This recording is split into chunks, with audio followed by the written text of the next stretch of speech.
Почтить память жертв агрессии Грузии против Южной Осетии. В посольстве Южной Осетии в Абхазии пришли президент Рауль Хаджимба, спикер парламента Валерий Кварча, премьер-министр Беслан Барцыц, чрезвычайный полномочный посол России в Абхазии Семен Григорьев, депутаты парламента, представители правительства Абхазии, общественность. Минутой молчания они почтили память жертв грузинской агрессии в августе 2008 года.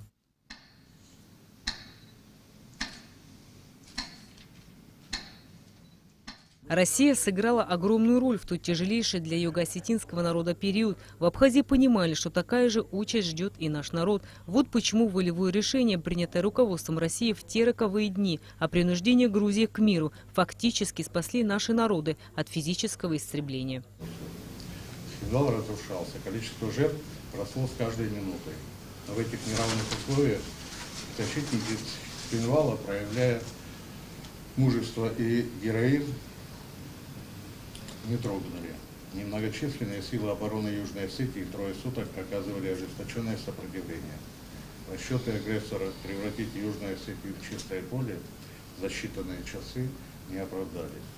Подтвердив статус великой державы, государства-гаранта и миротворца, защищающего жизнь своих соотечественников, руководство Российской Федерации приняло решение о проведении операции по принуждению к миру.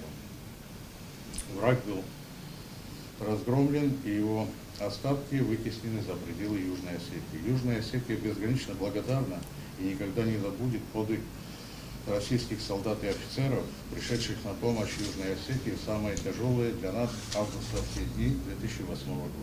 Этот скорбный день останется в памяти каждого осетина и абхаза, отметил президент Рауль Хаджимба. Минуло 9 лет со дня начала этих событий. Событий трагических для южноосетинского народа. Грузия в одночасье решила стереть с лица земли республику Южная Осетия. И все мы, кто здесь находится, понимаем прекрасно. Если бы это удалось там, то эта же участь ожидала и Абхазию.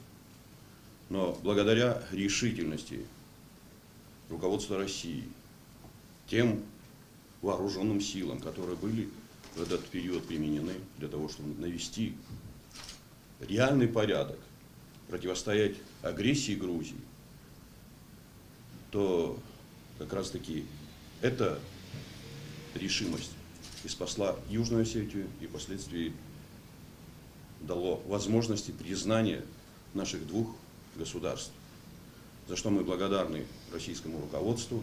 Представители мирового сообщества, за исключением Российской Федерации, всячески игнорировали реальность, закрыв глаза на геноцид целого народа. Россия стала гарантом безопасности, встав на защиту исторической справедливости и неотчуждаемого права каждого народа на самоопределение двух народов. Российское руководство в те сложные дни приняло ответственное решение о проведении операции принуждения Грузии к миру только с одной целью, чтобы эти события больше никогда не повторились, чтобы над Южной Осетией, над Абхазией всегда было мирное небо, и чтобы жители этих республик, которые 26 августа того же года были официально признаны Российской Федерацией, всегда имели возможность конструктивно и продуктивно трудиться и развиваться.